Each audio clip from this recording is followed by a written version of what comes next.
Agents of Damned is a podcast intended for adults, featuring mature content that includes, but is not limited to, cursing, swearing, vulgar language and themes, verbal depictions of sexual themes and ideas, and potentially triggering depictions of depression, alcoholism, horror, and emotional and verbal abuse. Listener discretion is advised.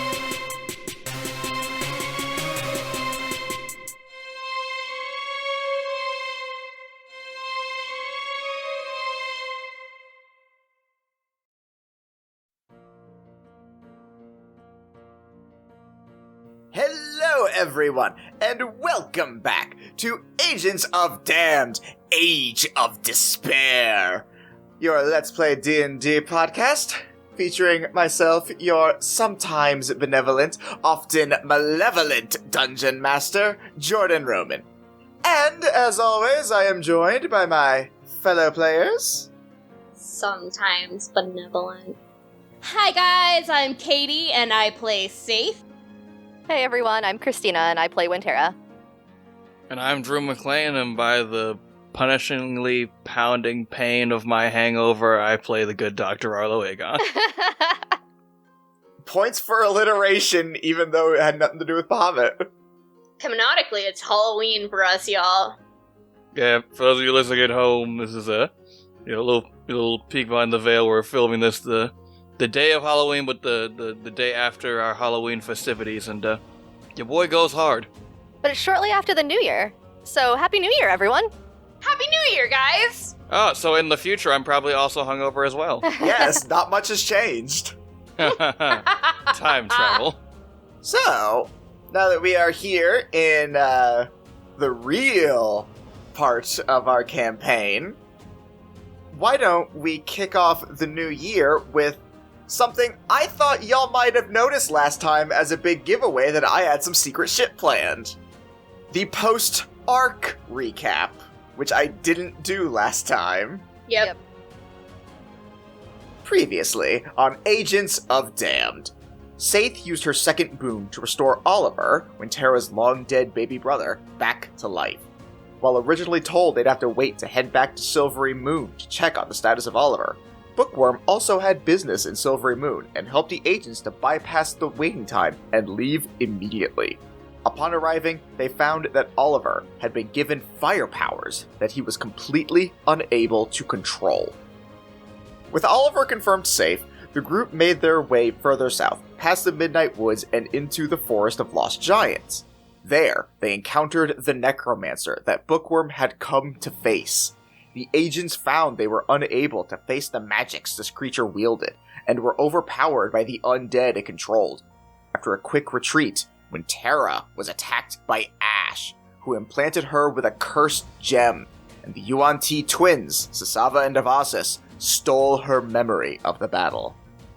Arlo and Saith found Wintera the following morning with a figure that revealed himself to be one of the Fey Lords, asking for their help to find their Shepherd of the Fae. Bound by the deal Wintera had made last time, the agents returned to the Feywild to face the trials of the Fae and receive a blessing to aid in the search for the lost shepherd. During their trials, Modi revealed himself to be a catalyst for Asmodeus himself and took over Saith's body and mind. Arlo helped Saith to fend off Asmodeus' influence, and they returned to the material plane. Upon their return, Wintera's cursed gem transformed her into a rotted tree monster.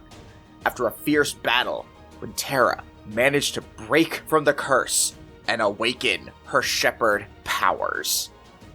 The agents made their way back into the Forest of Lost Giants to learn more about the Necromancer.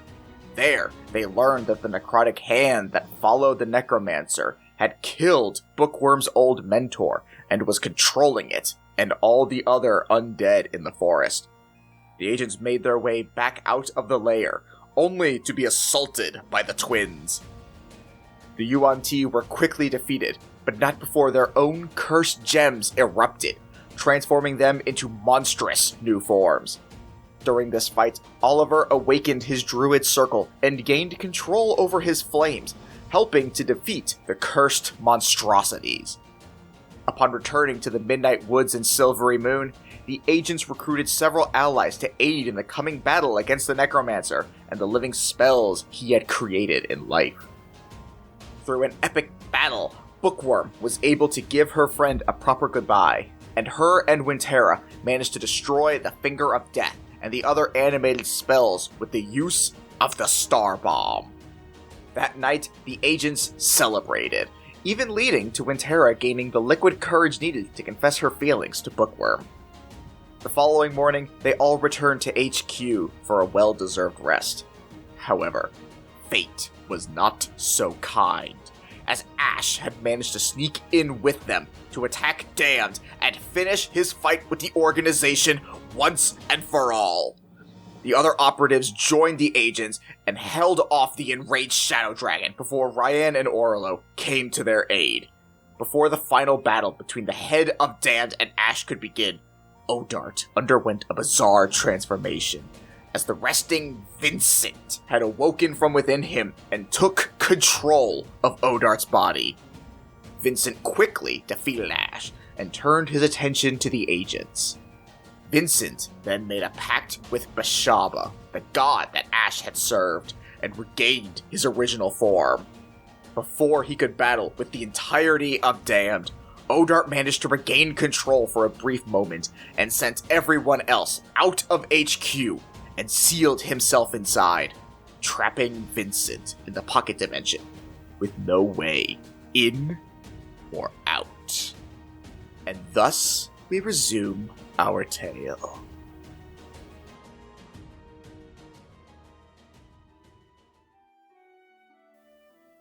We resume our tale on a rainy day over the city of Neverwinter.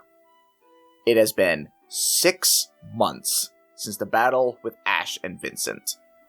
As a part of Odart's final defiant act, he sent you all away in a bright light. As the light faded, you realized that he had sent you all to Neverwinter. Barden was initially confused by your sudden arrival, but Ryan was quick to shut him down before he could object to your presence. Once he understood the situation, Barden helped you all by giving you an abandoned guild hall to serve as your new, temporary base of operations. Things seemed bad for Damned, but it was only about to get worse. Odart's plan to seal Vincent away had worked, but the outcome was far from expected. Vincent was unable to escape the pocket dimension, nor could anyone get to him. However, he had the aid of a god, and with it was able to stretch his influence to the material plane. Monstrous creatures that soon came to be known as Nightwalkers began appearing under the light of the moon, ravaging any town or settlement they could find. No single adventurer was a match for these creatures, and even a hardened team struggled to defeat even one. Many towns fell in the weeks that followed. Major cities like Dyrath Daimar, Waterdeep, and even Neverwinter managed to erect arcane barriers to fend off these creatures, and became refugee sites for those whose homes were destroyed. Travel on foot was all but impossible now, since any safe location couldn't be reached by nightfall. Logically, many places turned to teleportation. However, this was a grave error. The Nightwalkers appeared through rifts in time and space. Opening a portal to teleport in and out of the cities only provided a back door for them to use. A lesson Waterdeep learned the hard way. While Waterdeep survived, the repercussions were felt the world over. Strict restrictions were placed on when and how often teleportation could be used. This left many cities completely isolated from the outside world. And as the world fell apart, the people grew angry and scared. People wondered why this had happened, and why it seemed like no one was doing anything about it. But more than anything, people were asking for help to end this crisis as soon as possible. Now, more than ever before, the world needed Damned. But Damned had gone silent. Ryan had locked herself away in her office, only speaking with Orlo on the rarest of occasions. Orlo himself had effectively taken over as the head of Damned. But with the state of things being so chaotic, it was difficult to organize much more than aiding the city's overabundant population of refugees. It is during all of this that one might wonder, what has become of the agents?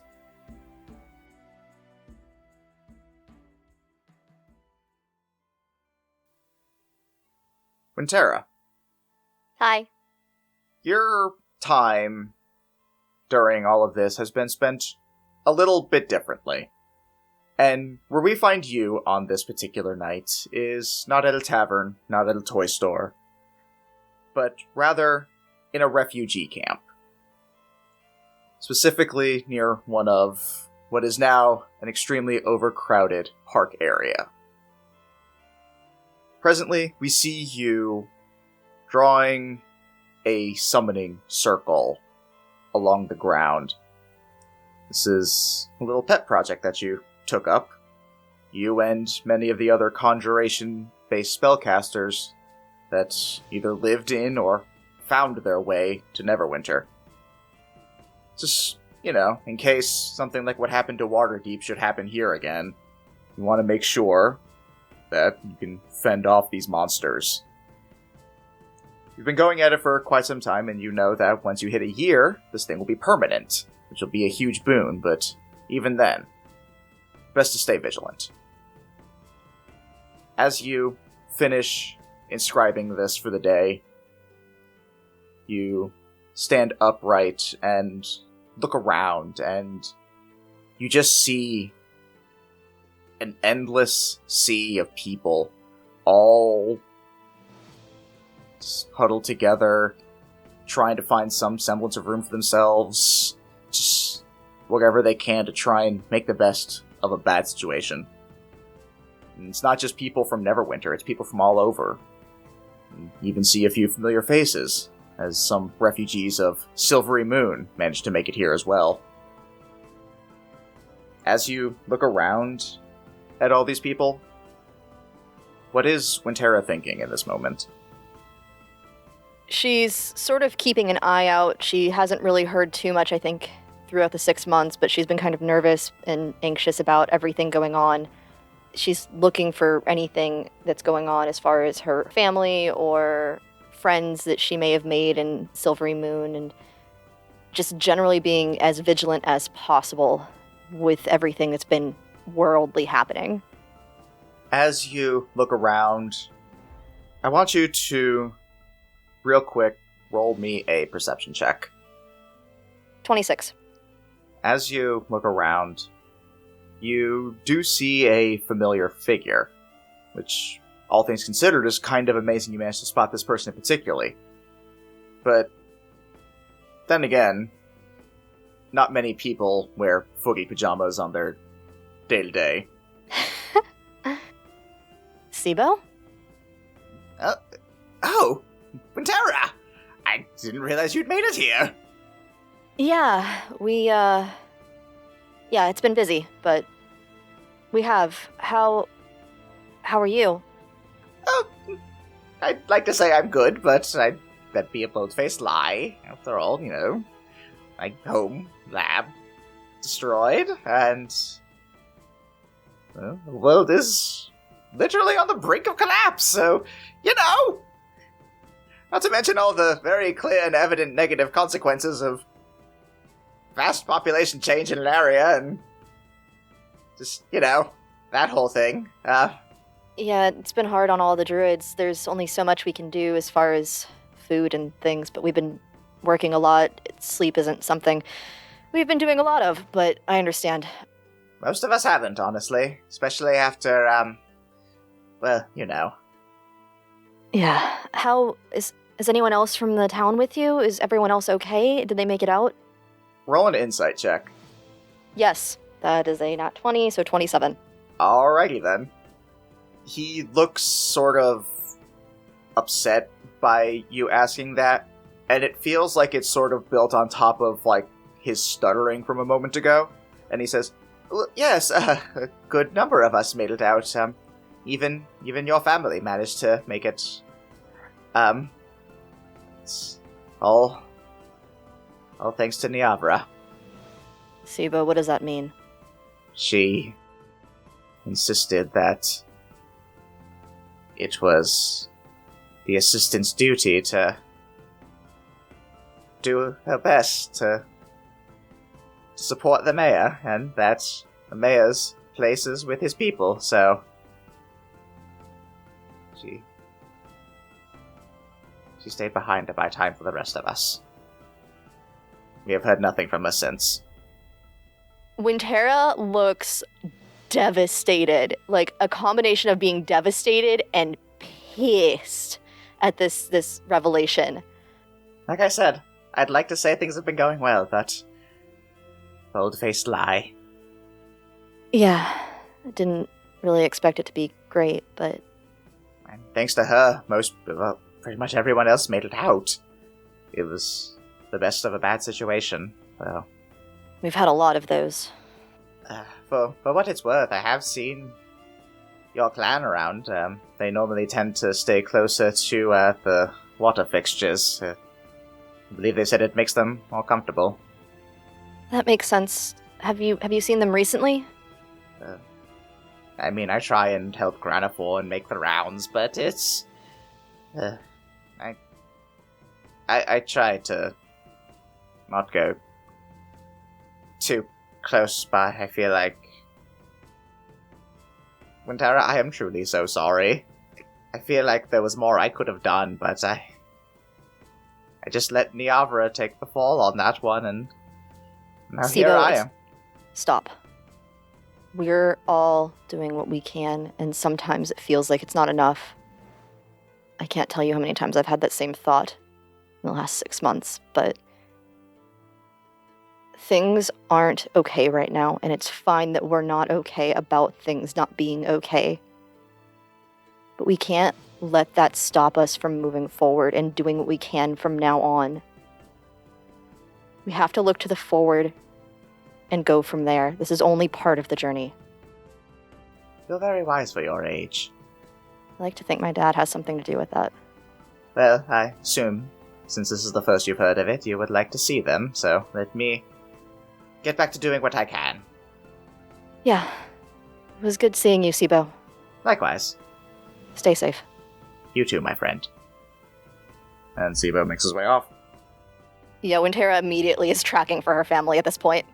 Yeah, so fortunately, since you've been to this particular park a good number of times, you haven't been near that particular water fixture, but you're at least familiar enough with where it would be. You've spent 6 months here now, and you picked up on the basic idea of it. So it doesn't take you super long to reach this water fixture, which is mostly just like this large fountain and several statues that are pouring out into effectively like smaller bird baths.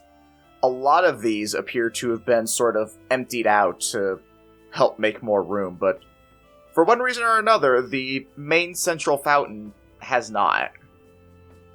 Almost as if it has some sort of more personal significance to everyone else.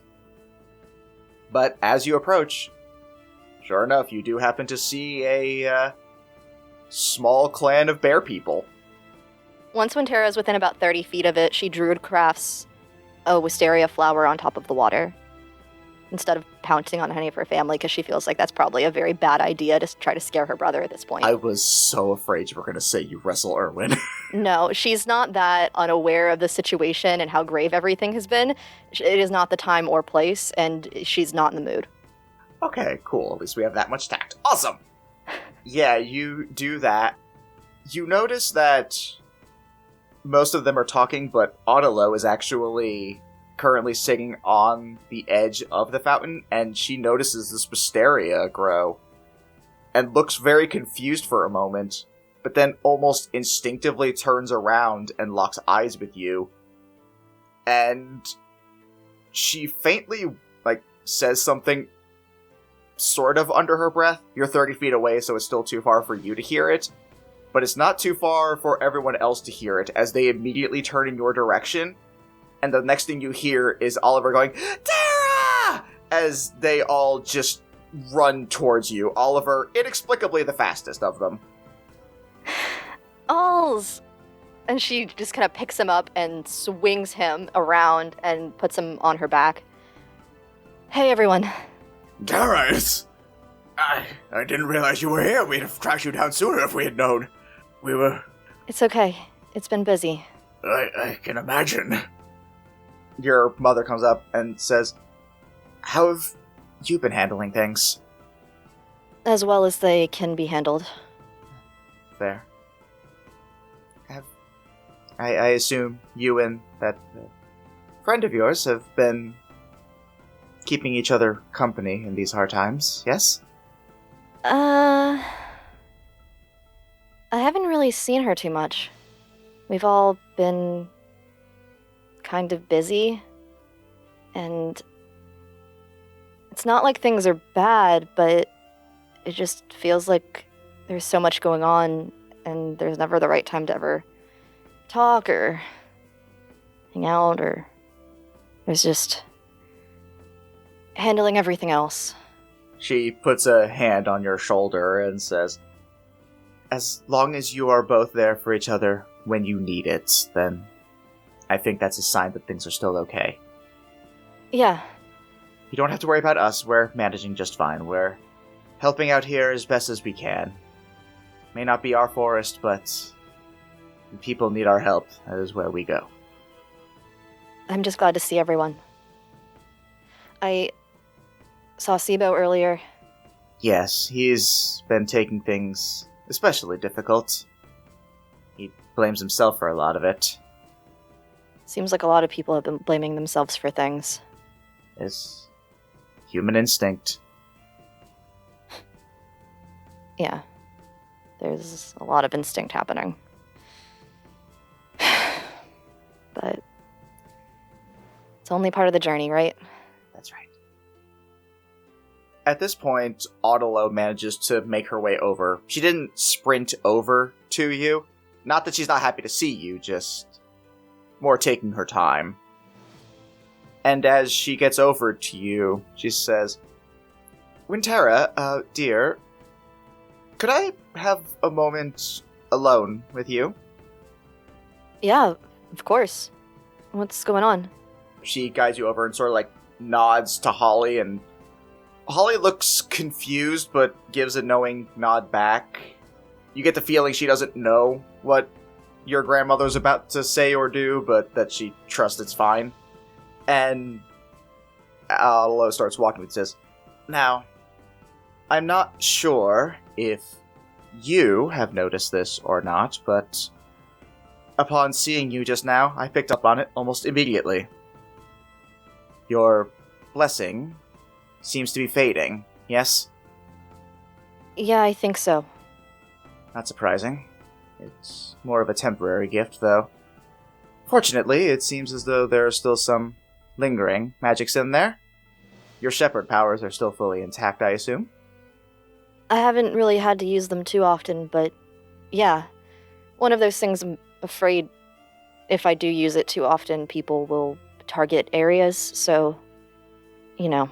She puts a hand on your shoulder and says, "It is not a power to be feared, be it for yourself or for others.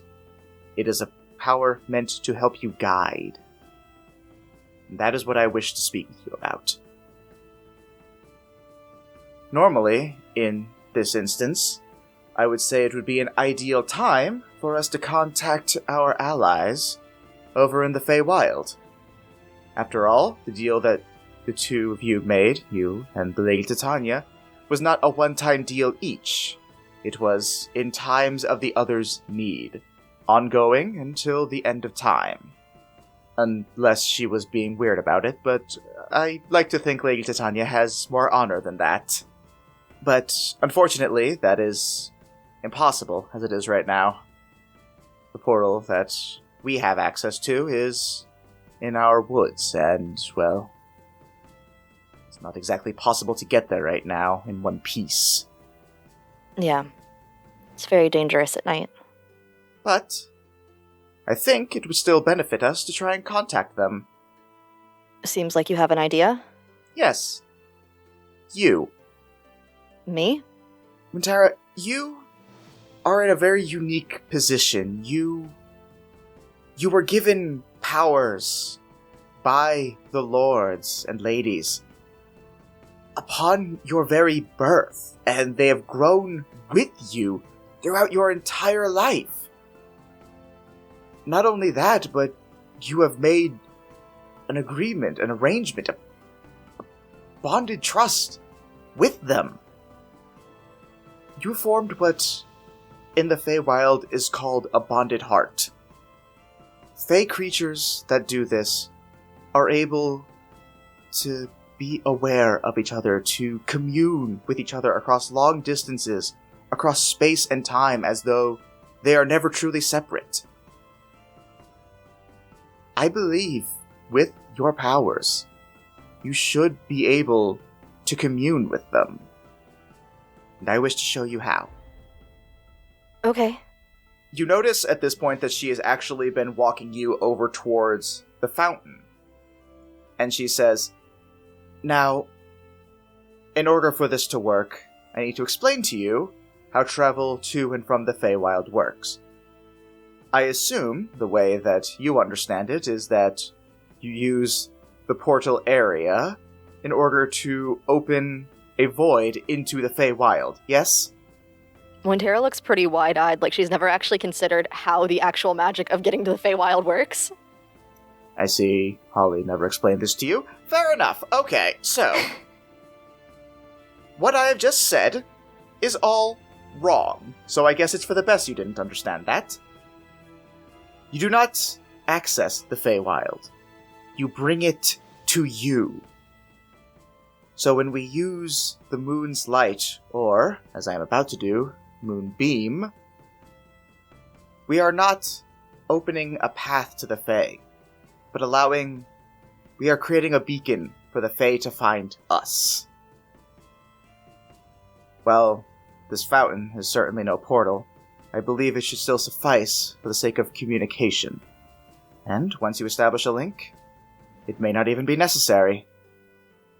And she draws a circle in the air and recites some druidic incantations and casts Moonbeam on the fountain.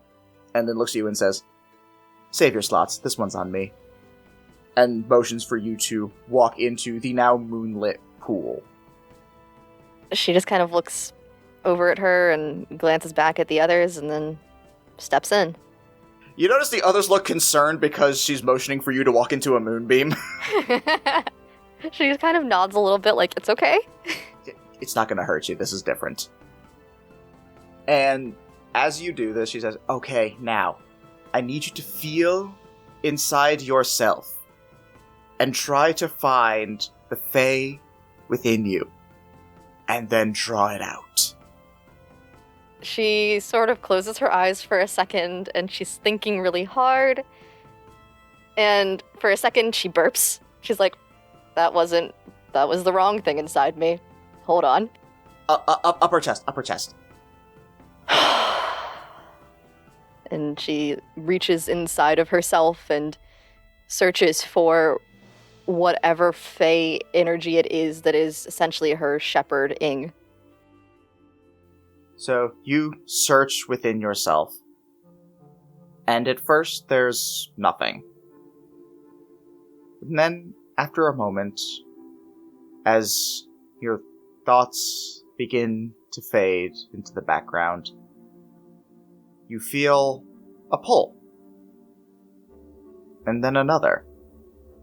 And another. And soon, there are 6 strings before you. And you know what they are. You don't know if it's because of your sense of smell, your oneness with nature, or your shepherd powers, but you feel the essence of each of these strings. And you feel that if you tug on one of them, you could contact the person attached to it. Amongst all 6 of the Fey Lords, who would you like to communicate with? Let's go with Bird Boy. Ulorian, alright.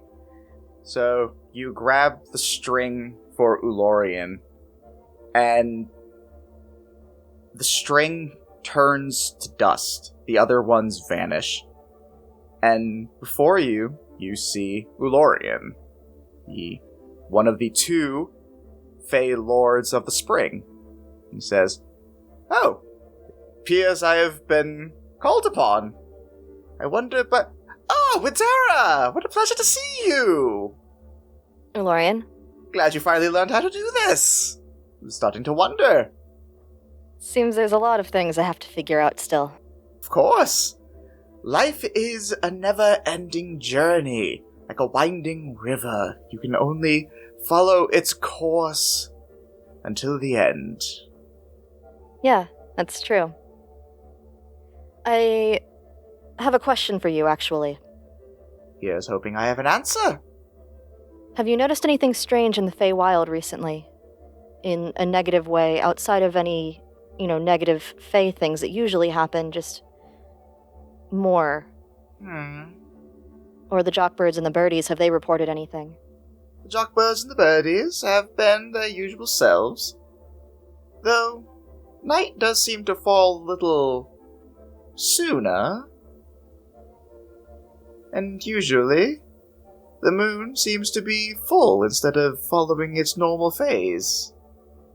It has been rather curious. It's staying full? I assume you might know the cause of this? Not entirely, but possibly.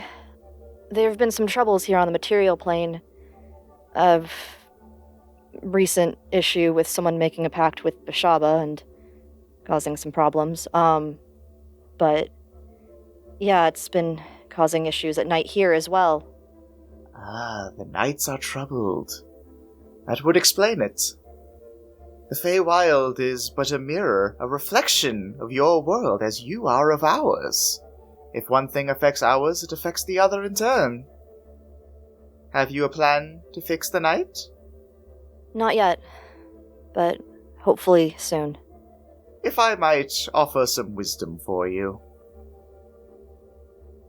As far as your abilities, it would appear that you are still very early on in following the river's flow.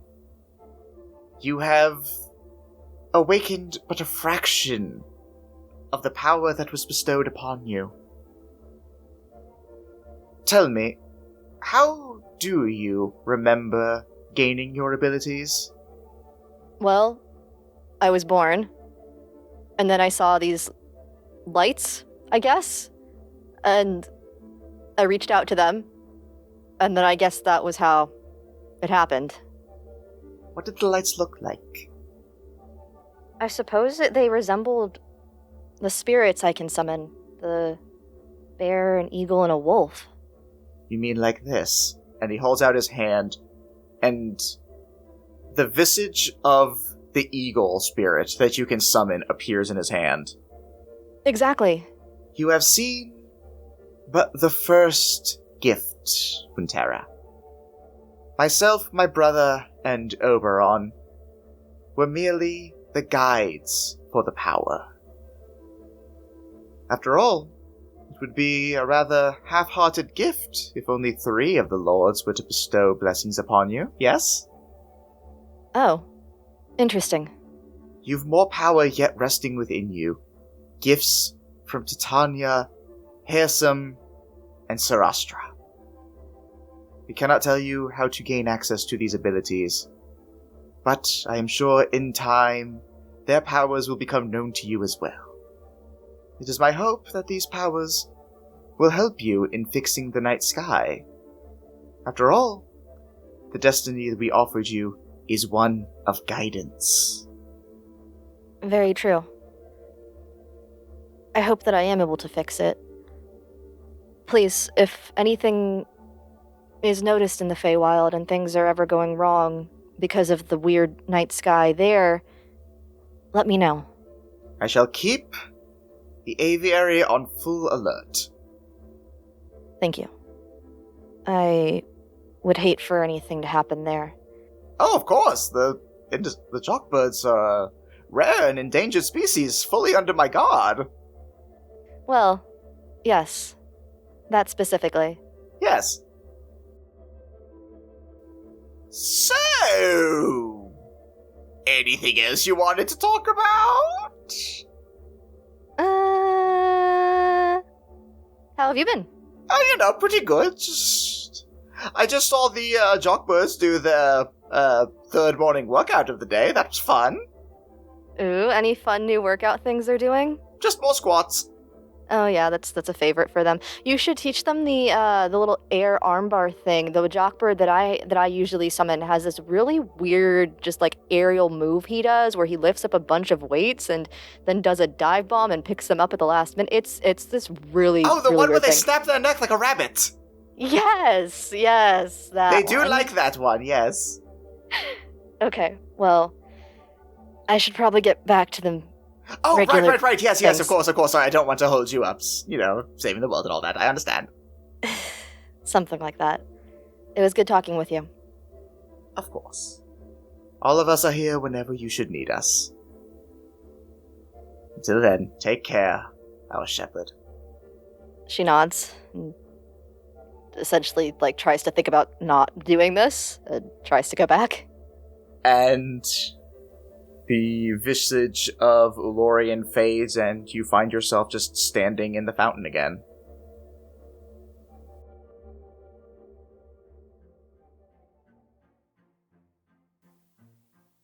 Safe. Oh boy. We find you in a very different location.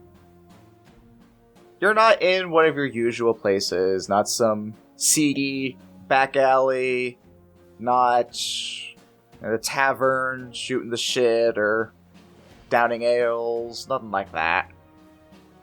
Instead, we find you in a library. You've been coming to this particular library for quite some time. You still do your due diligence to help out around Neverwinter as best as you can. Things are going very, very bad, but you still make time to tie up one loose end that the world simply does not have time for. One critical thing that you and you alone can deal with. And as you are poring over these books, looking for a means to right this wrong, you feel the ever familiar and equally, at this point, as irritating tuft of fur brush right under your nose as Modi has come once again to keep you company. It's so good to see you again.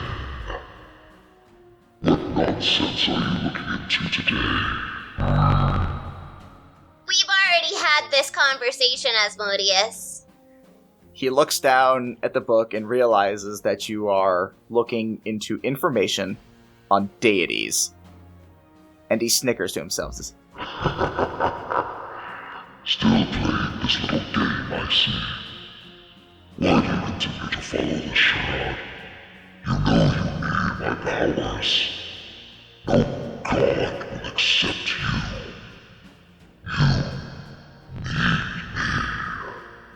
Holy shit, you sound just like my grandparents. Listen, I am grateful for the boons that you gave me and everything. I mean, really, top-notch shit. Thank you for that.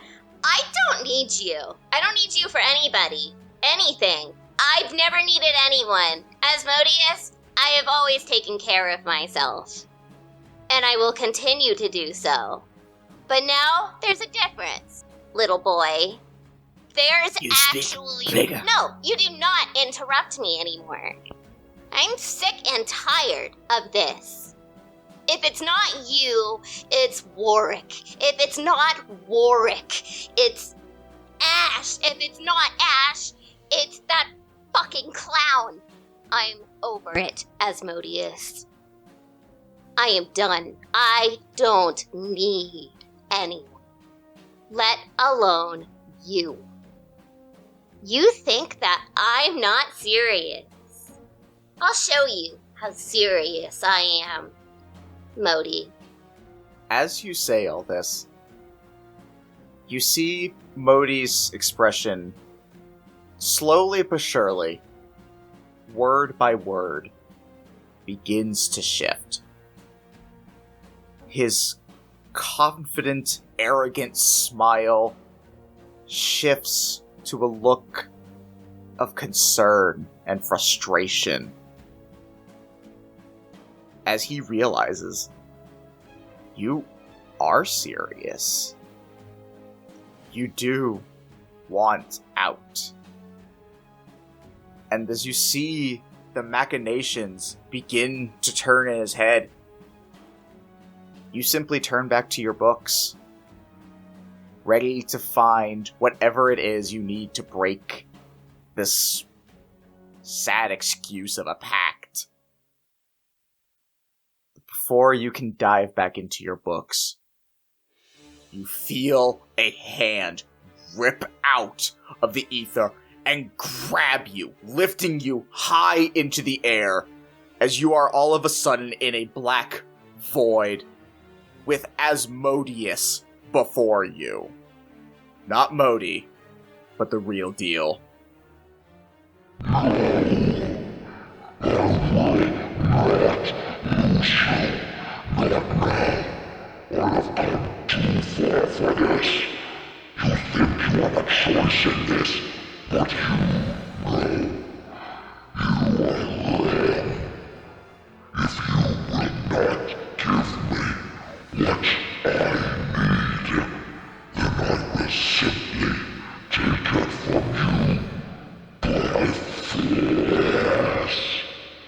And he opens his mouth as blue flames shoot from his mouth and eyes into yours as you feel he is trying to take over.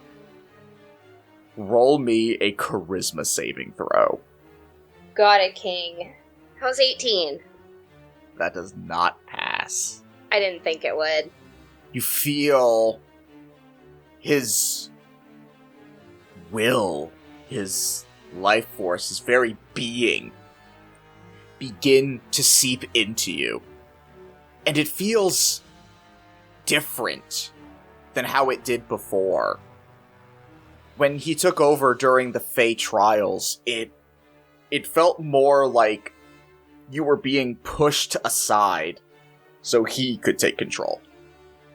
But now, it feels as though you're being replaced. As if this time, if he takes over, there's no fighting it. There's no going back. There's no safe. Asmodeus, these people have suffered enough.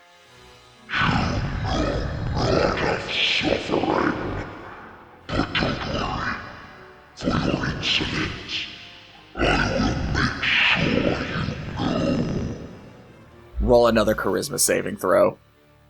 Oh my god, thank you. God, thank you. 20. Natural? So 23. Yeah, natural. You're able to push back a bit. I said no, Asmodeus! You manage to rend him back a little bit, but then he comes back stronger than before. Roll another charisma saving throw. Oh, and in case this wasn't obvious yet, we're doing death saving throw rules. So first to 3. 21? No, What? that does not do it. You feel like you were pushing back, but now all of a sudden it begins to take over more and more.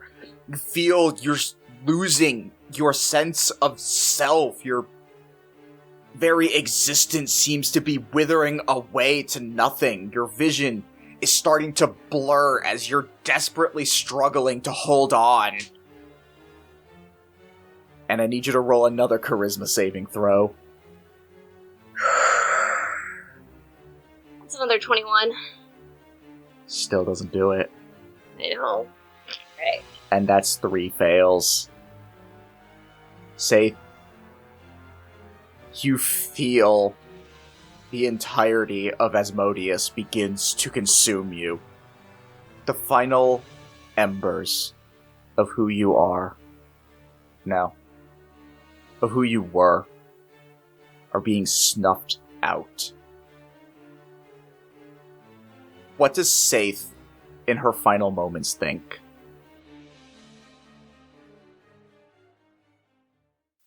She is just at peace. She is happy. She's going to finally be with Baris. She's not going to be suffering anymore. Her friends are going to miss her, but other than them, nobody's going to miss her, so she's just almost kind of relaxed about it. And as this sort of warmth from this acceptance sweeps over you, and your vision begins to fade to black, you see something. It's hard to make out, but the last of your strength, you focus in on it, and you see, gently floating down, a single black feather. And all of a sudden, a figure appears between the two of you, pushing Asmodeus back several feet. And all of a sudden, you feel your energy, your life force, your sense of who you are comes flooding back to you all at once. And you look at this figure before you. He is dressed all in black, with a feathered shroud and what looks like the head of a raven resting on his shoulder. And as you see this figure before you, Asmodeus stares at them with a venomous glare and says, What are you doing here? This is not your place to interfere. and the figure scoffs and says, "Yeah, sorry about that one. Modi, was it? But I'm here to collect in on a favor." And Saith, you recognize this voice. You'd know it anywhere. I hate you. Oh my god. And the figure slowly turns back towards you, his silver hair parting until you see his blackish gray skin. And he looks at you with the same soft eyes that you remember from before as he says, "Hey kid, long time no see." You son of a bitch. And she's gonna stumble forward and she's just gonna fucking collapse in his arms. He catches you. You promised you'd never leave me. "I know, but I'm here now, and I'm not going anymore." Boris. Asmodeus at this point approaches once again, says,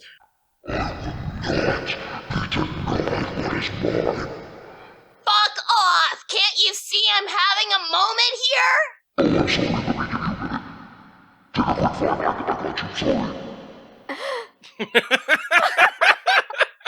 You listen here, you absolute piece of fucking shit! If I have to have this goddamn smile pasted to my face for the rest of eternity, I will have these little moments of joy, and no amount of wretched scum is going to take it from me. So you shut your fucking mouth and you wait until I'm done. Varus shrugs and says, "You heard the lady. Not your turn. In fact, it was never your turn. Not with that half-ass pact you formed, if you can even call it that. Why don't you sit over there and let a pro show you how it's done?" And Varus actually takes a step back from you and holds out a hand and says, "Saith Everjoy, I come at the behest of my master, offering you the opportunity for power. The power to preserve the balance of life and death. Be that saving the wicked, or damning the innocent, or the other way around.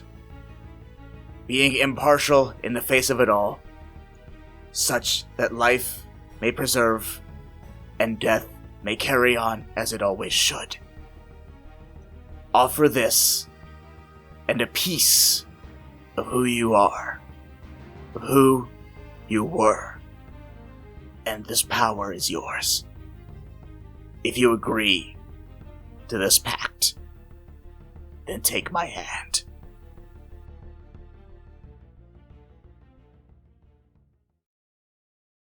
Varus, I thought that I was gonna have the hardest time finding a deity to accept me.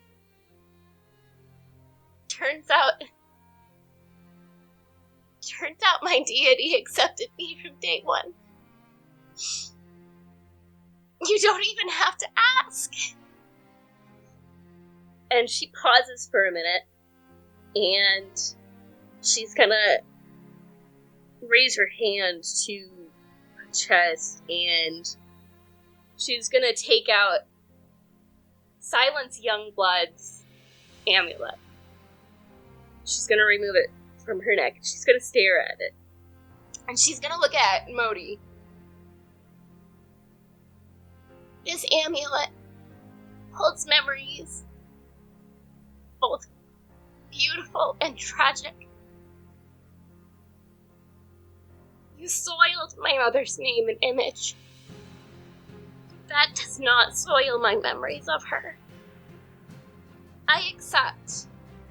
And as you take Varus's hand, as Modius roars in a violent fury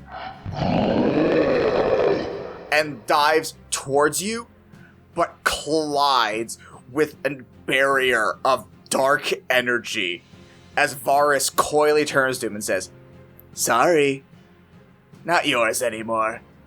Bye." And with a wave of his hand, vanishes Asmodeus.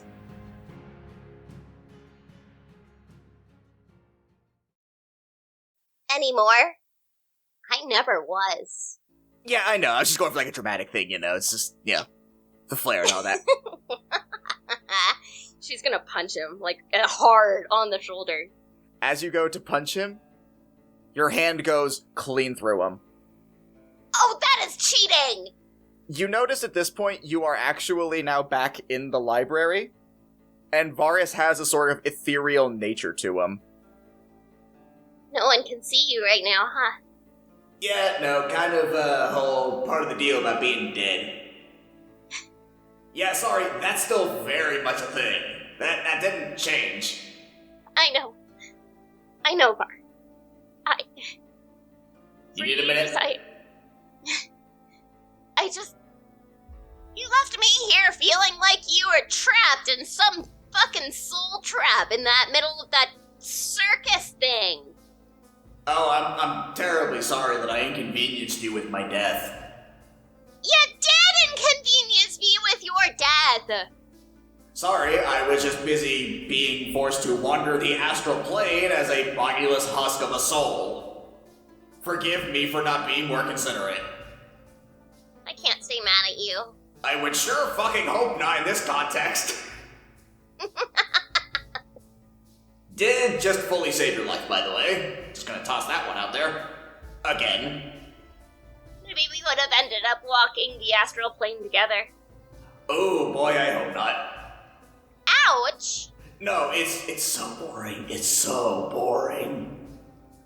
Like, don't get me wrong. I'm very glad, like, that my situation was what it was, where I wasn't just wandering until I literally faded away into nothingness because I was a let's see, what's the proper word for it? Godless heretic or some bullshit. I don't know. I didn't have anyone to, like, bring me to their domain afterwards because I didn't believe in anyone, so, like, I just kind of got stuck in the astral plane, wandering around. But then, fortunately, I found salvation. Or rather, In the Shadowfell? No, astral plane. Focus.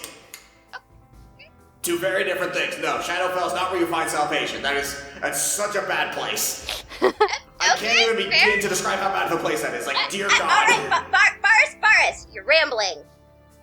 Continue. Yeah. Right. Sorry. You know how I am. So, it wasn't really... Well... Oh, God, how do I explain this? And then he looks down at the books like, oh, well, how about that? Looks like you were kind of already 3 steps ahead of me. And then points to the book, whose page is opened up to the Raven Queen. Damn straight. Damn fucking straight. So, it wasn't really her so much as her spirit. She's a god, so she can still project her essence into other planes, and she likes to meddle about in the astral plane trying to find wayward souls that do good, or at least are well-intentioned. She found me and decided that I would be a good candidate for that. You did rescue a abandoned orphan. Pretty good thing to do. I mean, you know, it was either that or eat you. Fair enough. I mean, yeah. But I did, as you know, as I'm not one to just go blindly off the charity of others, make a condition with her.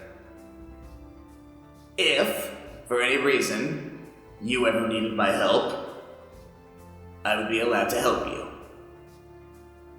And I figured you being possessed by the literal fucking devil was about as needing my help as you can get. Yeah, it was pretty stupid of me to let him, into my life. It was extremely stupid. Why'd you go along with it for so long? He's the devil. I had to know, Varus. What, if you were like him? If I was like all of them, I had to know. I had to know if I was chaotic evil or chaotic good. Safe. You know alignment is complete arbitrary bullshit, right? Like, that's the most that's the most just completely self-centered, like, it's putting someone in a box. You can't put someone in a box. It's nonsense. Nobody puts baby in a corner. Damn straight. No. Wait, what? Yeah, when you spend most of your life alone, you kind of talk yourselves into things. Say, I am one of what is considered to be the most evil races in existence. I am also horribly cursed, which now you know what that's like. No offense. Yeah. Could be worse. And I was still viewed as worthy enough, despite having never offered up anything to the Raven Queen before, for her to take me in. Of course you were going to be worthy. Unfortunately, it does mean you are now stuck with me forever, as my undead soul is now bound to yours. So, have fun with that. You're never getting a moment of privacy again. I'm fine with that. It's you. Okay, good, because it's not optional.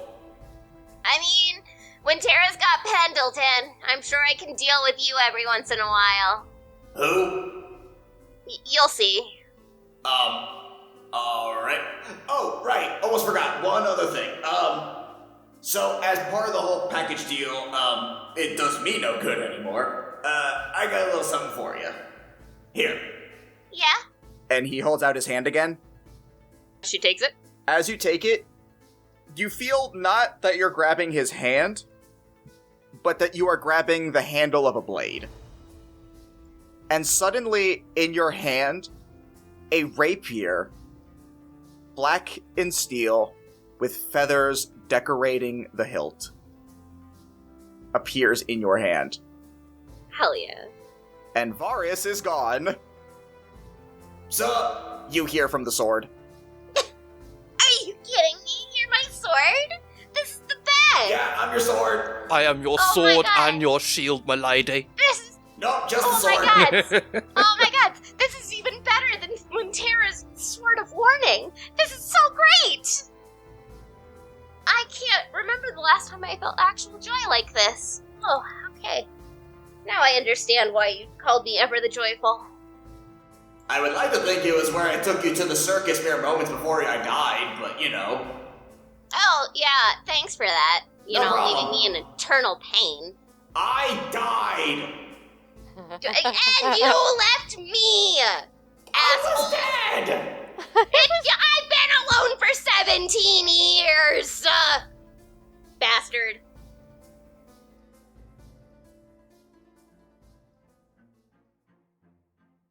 Okay, so when Tara and Saith, cutting away from the last scene a little bit, just wanted to double check with you guys on something. Have you two been keeping in touch with each other during the past 6 months? Damn Yes. Skippy, she's my sister. Absolutely. Like, at this point, when Tara has started sneaking up on Saith and tackling her almost in the same Erwin-esque way that she would her brother. If you hadn't mentioned the Erwin thing, I would have questioned your ability to do that, but that's valid, so I'll let it slide. And Saith has been leaving her little doodles and snack packages of cheesecloth. They got little pieces of cheese and beef jerky and little treatsies. Oh, so okay, so you've been leaving her trail mix. Awesome. Yes, I have been leaving her trail mix. When Tara is ultimately confused about the arrangement of the trail mix the first few times, and at this point is sad when there is no longer cheese. It took her a while to get used to the cheese specifically. Okay, but have you guys been, like, physically meeting it? Like, could you guys find each other easily? Because, Saith, I imagine you would like to share your happenings of the eve. I would say they probably honestly sleep in the same area since the new HQ kind of thing. I assume everyone has their own bunkers and stuff, so they probably share the same room. Absolutely. Okay, so you guys would probably just be meeting up that night anyway? Yeah. Okay, then we will go ahead and cut forward to that. Who usually, of the two of you, would you say is the one that gets home first? Probably Saith. Yeah, I think when Tara spends so much time out helping all the, like, refugees coming in that she hardly is back before it's already dark. Okay, then, Saith, I will say, yeah, you are the one that gets there first. You settle your stuff in and look over at the two other beds in the room, one of which has a little bit of a caking of dust on it. Yeah. What does Saith usually do after she gets home? Especially now that she doesn't have a cat to worry about. Yeah, no kidding. Jesus Christ. Well, she's obviously gonna hang Varus up nice and neatly over her Hang him bed. up. Oh, what, I don't get to sleep in the bed too? Hey, listen, you could have had it, you fucking died. We are really holding this one against me, like... I didn't mean to die. Yeah, but you did. I feel like we need to talk this out at some point. Yeah, eventually. Listen, I have a thing about being abandoned. You should know this by now. Yes, I'm well aware. I, who found you as an orphan, am well aware of your abandonment issues. I think I get a pass on death. She is looking sadly over at Arlo's empty bunk. I feel like I'm missing context here. It's just been a long time, Var. Okay, on that note, I'm going to, bye. And he just kind of, Vanishes into the ether. not really into the ether, but more like his presence isn't quite as, like, you can still sense him, but Yeah. he's not actively present right now. Yeah. And for the record, he can't, if he can sense it, he can't sense any anger off her, so she's not mad at him. No, you guys aren't, like, linked that closely. It's more just like his soul is bound to yours via the sword and the new contract you made with the Raven Queen. So that's where that's at. Yeah. So Saitha's just gonna I don't know. She's just so frustrated. She's pent up. Nothing's she feels helpless. They can't fucking go anywhere. Ryan is Ryan. So I guess Saith would probably pretty much just lay down in bed, and I doubt she'd sleep. Alright, so, you do that, and after a few hours of ceiling staring, you, hear the door open as Wintera comes home. Can I make a slight adjustment? It does not just open calmly. Wintera is bounding through the door as, loudly as possible. Saith might jump up thinking something's wrong, because she is not making this a quiet entrance. What is happening? What's going on? Saith, I found them. They're here. There's a bunch of them here. Oh my god, I have so much news from today. I'm sorry, you found what now? I need you to we're not, worrying about the nightmare thingies, are we? No. Oh gosh, no. Sorry. Okay. A bunch more refugees arrived today, I guess, or previously. I don't know if they got here today. My family is here. Your family! Wintera! I'm so happy for you! Yeah, I'm so glad. They're back. I don't have all good news. Okay. Silvery Moon, other people came too. Granifor? He's fine. Sibo's here. Apparently Niavra stayed behind. What are you saying? No one's heard from her. And they don't know. I see. Well, then I suppose we're just gonna have to get everybody back together and get our shit together, shouldn't we? That would be nice if we could find someone. Yeah. Hey, speaking of finding people, you happen to notice anyone that's actually missing? Wintera suddenly looks around, and then her ears perk up, and she's like, "Your cat is gone." I picked my deity. Oh? Uh-huh. And my soul-bound guide just happened to be motherfucking Varus. That asshole? At this point, Varus apparates himself into the room and goes, da da da da da da! Wintera, you don't see this. You know she can't see you, right? Only I can see you. Oh yeah, well aware. Just like I'm well aware you haven't learned how to talk in your head yet, which makes you look like a crazy person. Mm-hmm. Yeah, well, working on that. You know, she's got a ghost, too. Hey, Oh, Pendleton, no shit. how you doing in there? Saith, are you sure you're good? Can she hear me now? No, I don't think so. I think she just knows about you. I do, I just know about you. Don't worry about it. We both have a talking voice inside of our head now. Are you sure? I need to get better about talking in my brain, too. I mean, a little, but... Wintera does switch entirely over to telepathic communication, and so she just got a weird look on her face for a moment. She's just like, yeah, no, I sometimes forget with how stressed out I've been that this has to be done in my brain and not out loud. No, you're fully justified. It's been a stressful few months for everyone. Yes.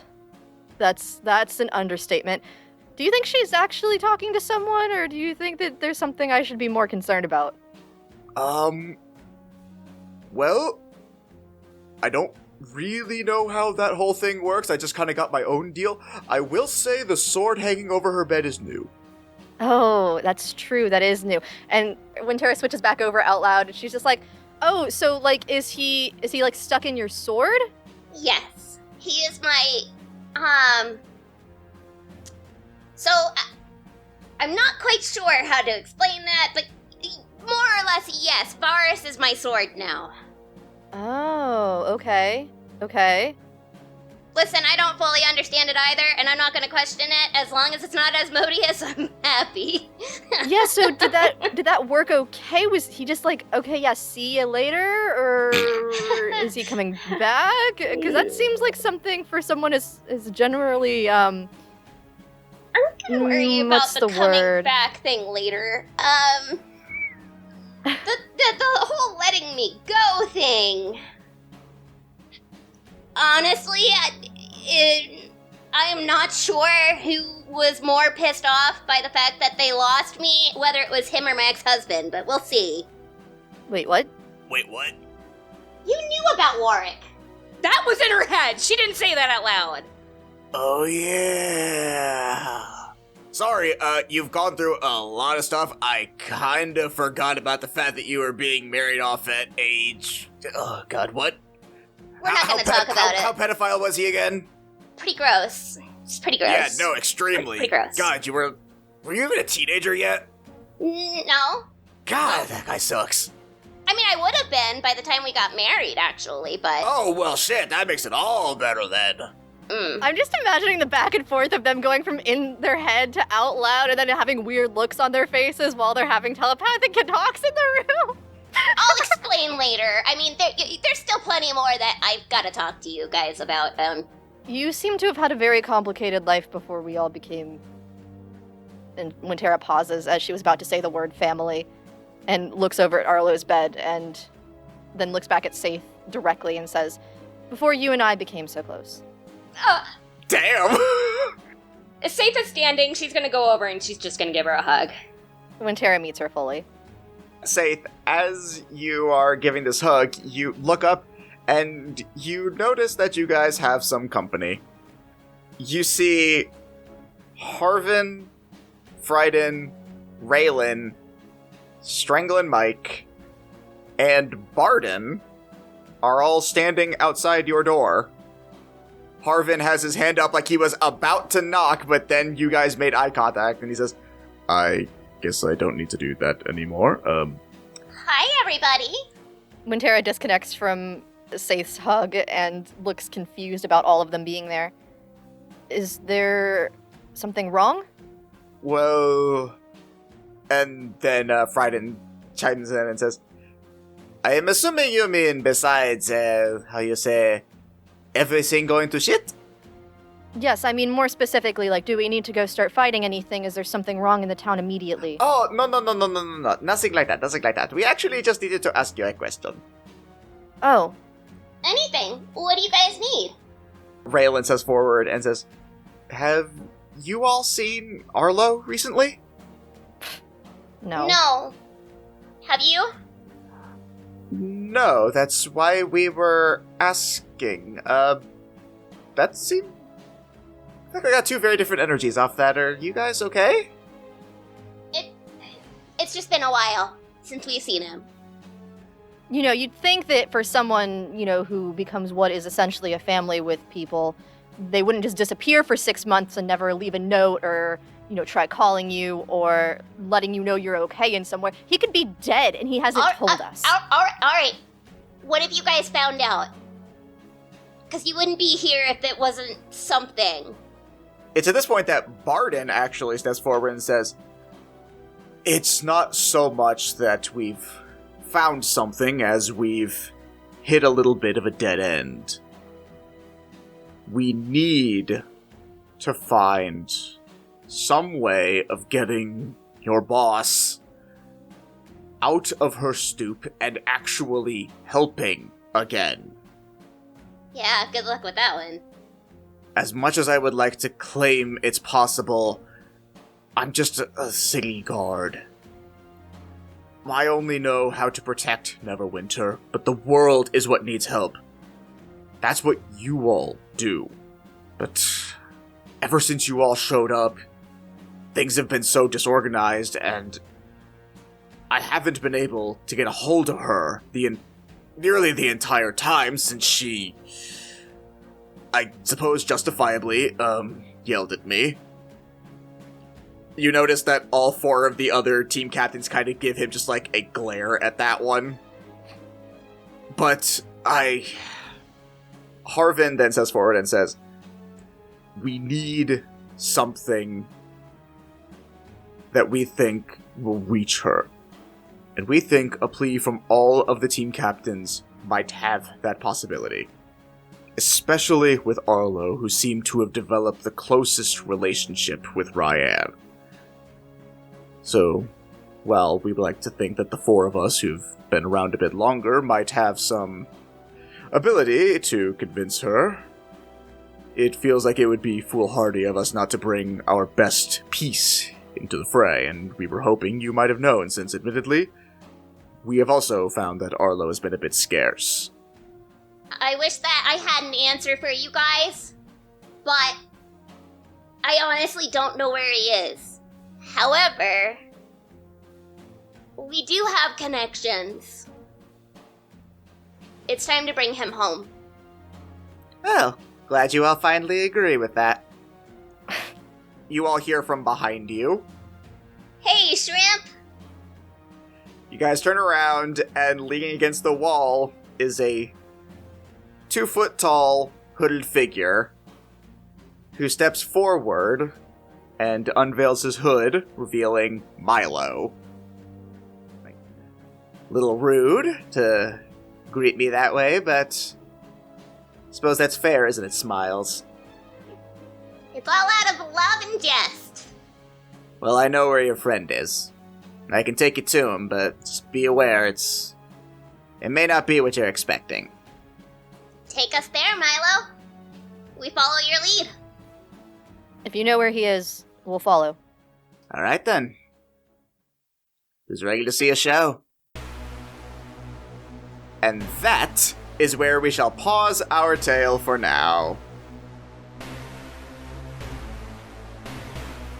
Hello, everyone. This is your sometimes benevolent, often malevolent dungeon master, Jordan Roman, here to thank you all for listening so much to this wonderful episode of our newest arc, The Age of Despair. If you want to hear some funny bloopers, then please feel free to listen to the end of the episode. We got some real good ones this time, I promise. If you would like to support the show, then you may do so on our Patreon, over at patreon.com/Ages of Damned. You can get access to our exclusive after show, Peek Behind the Screen, where we talk more about the crazy things that happen in this episode, as well as our Tales of series, where we do some special additional stories for characters that normally don't get the limelight. Of course, at certain tiers, you can also get shoutouts at the end of each episode, like S. Lark has earned, as well as an opportunity to be part in a monthly one-shot raffle, DM'd by any of the cast of your choice. If you'd like to find out more about the cast, you can do so at our website over at agentsofdamned.com, where you can get full cast bios, full episode transcriptions, and a link to our merch store, which you can also find at tpublic.com/user/AOD. If you want to get a hold of us on social media, you can do so at Facebook at AOD, at Instagram and TikTok at Ages of Damned, and at Twitter at Ages of D. As far as our individual Twitters, you have me at Pokechap, Christina at Greekachu, Katie at Missy Mystery, spelled MYSSY Mystery, and Drew, new to the crew, at Liger Cero, spelled Liger CER, the number 0. You can also get access to our Discord, which we occasionally do send out links to via our Twitter, so please feel free to follow us there so you can get links to that. We got a fun little community going on there, and we just like to talk it up a little bit. If you just can't get enough of the show and you want more, well, here's some fun news for you. Katie and myself are actually starting a whole new podcast this month, the Monster Menagerie, where we take turns talking about different monsters that we find interesting. Like I said, we're going to be starting our first one this month, so keep an ear out for that. I know the two of us are very excited to start this one. Also, we stream on Twitch. You can find that over at twitch.tv/AODcast. I'm currently going through my run of Cosmic Star Heroine. It's been a lot of fun doing that. I stream on Saturdays starting at noon until ideally 4, but sometimes things just don't go that way. You know, but I always do start at noon. So please feel free to check it out. We have more projects in the works there. Feel free to leave us a review and share the show with a friend. It helps us out so much when you do that. And until next time, bye.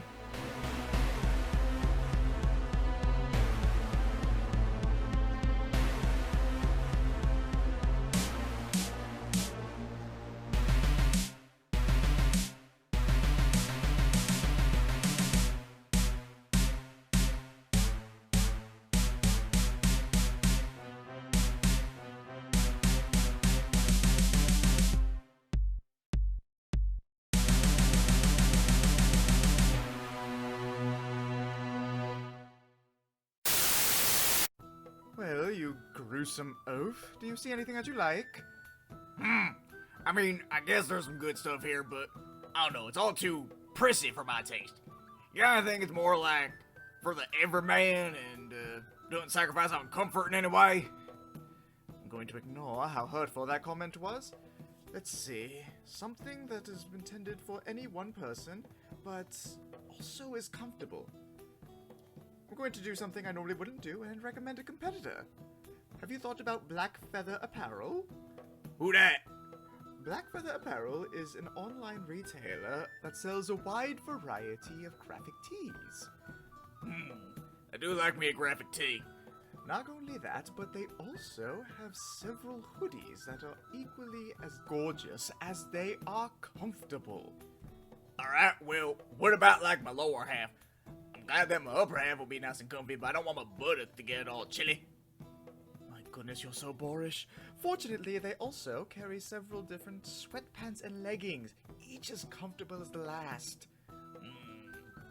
Yeah, I guess I'll go with that. Sounds like a much better fit than your crap. Where can I find them? My goodness, I hate you so much. You can find them at blackfeatherapparel.com. You can also find them on Facebook and Instagram under the same name. Remember, you big stupid oaf, it's blackfeatherapparel.com. What's the difference between cursing and swearing?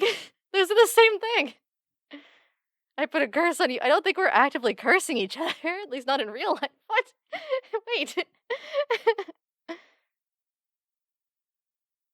Wait, and vulgar language is almost the same thing. Wait. Hold on. I'm just gonna say, hold on. Says it's gonna deal with a lot We're of doing a big emotional murder. baggage. While Katie chokes to death, apparently. Katie. Oh boy. Oh boy. Okay, you're supposed to do air in the air hole and food in the food hole, and you can't mix the two up. You gotta keep them separate. Jordan, are you saying he's wearing some manner of black feather apparel? All right. That's enough. Alright, that's the last one I'm done. That's the last one I'm done. That I'm was sorry. pretty good. That was actually I'm not good. gonna lie. That was really fucking good. That was. I hate how much I like that. Alright. I hate that that's gotta be a blooper, but like, fuck. That also now determines who our ad is. Anywho. We've already. Lozenge. Fuck off. Nicola. Are you sure you don't want to talk to Tina Fey? That's enough out of you, sir. You had your Da-da-da-da-da. you had your moment. Damn. That's just hurtful. That is just hurtful. I kind of wish that Drew was here now so that we could hear his reaction to that.